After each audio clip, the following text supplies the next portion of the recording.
Finding affordable and quality childcare is a challenge for many Wisconsin families, but parents don't have to navigate this issue alone. The Wisconsin Shares Child Care Subsidies Program offers financial assistance to eligible parents struggling to afford quality child care. Diana Rico, our early childhood education ambassador with Milwaukee Succeeds, joins us to discuss the available resources, how to apply for assistance, and where the state ranks regarding child care affordability. Thanks for joining us. Thank you for having me. Great. So what is Wisconsin Shares and how do you qualify for it? Wisconsin Shares is a subsidy for families in Milwaukee to help cover the cost out of pocket for child care for their children. There is an income limit, so it is based off your income. And whatever the families are awarded depends on that. Like say a family that is closer to the limit of that income will get funded less than a person whose needs might be greater. So I can't give out an exact number of how much families get, but it is out there for families to take advantage of. What are some of the barriers families face when applying for subsidies? I think some of the biggest barrier right now would be lack of awareness. Not enough people know about this. It is not promoted enough.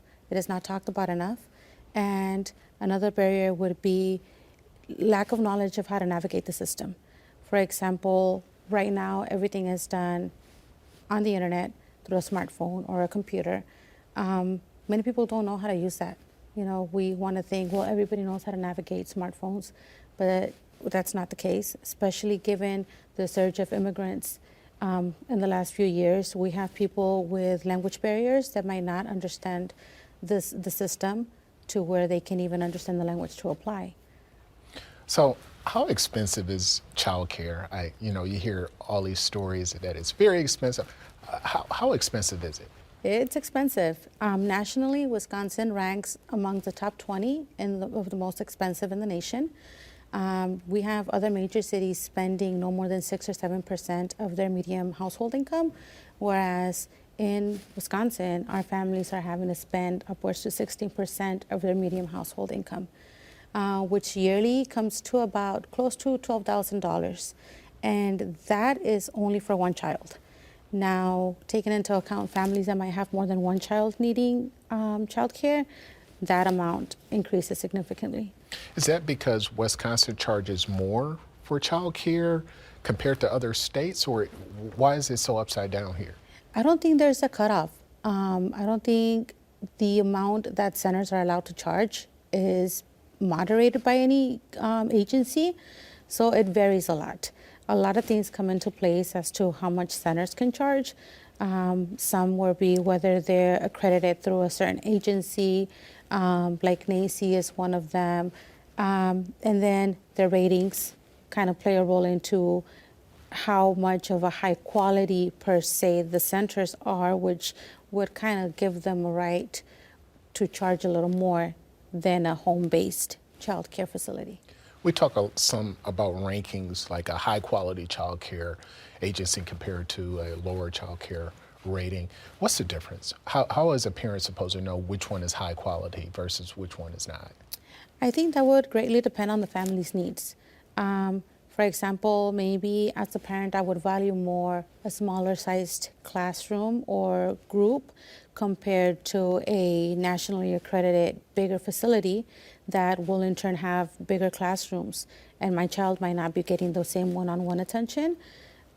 As far as high quality, in order to be an educator, you have to have the education, you have to have the schooling for it.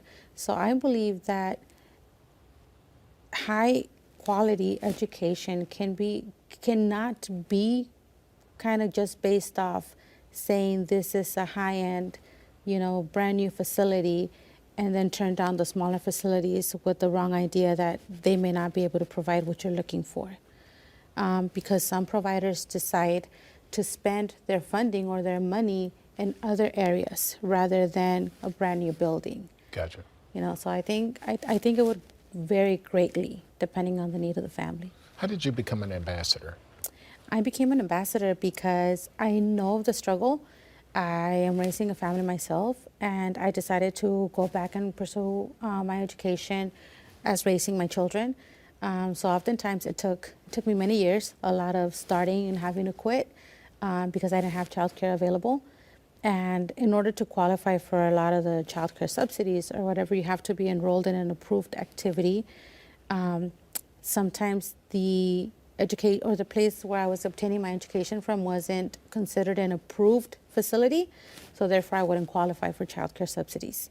And it's hard paying for childcare out of pocket on top of paying for my schooling when I'm not making any income myself. So I personally know the struggle.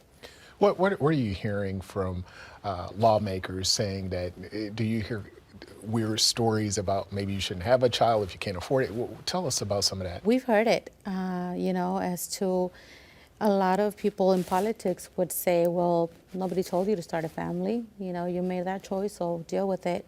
When sadly, why does it have to come to that? Why does it have to come to people having to decide whether they want to pursue having a family and decide between that or a career? Gotcha. Which in turn, it's happening. And it's affecting majority women because we all see it, and part of it, as the way our society is structured, women are seen as the caretakers. So say you're out of college, you have a career, you start working. Once you get married and you decide to start having a family, it's often assumed that, well, the wife stays home with the children, many times leaving their career. Gotcha. Yeah. I understand. Well, thanks a lot for joining us, and this is an issue that people should look into. Thanks. Yes, definitely. Thank you for having me. Appreciate it.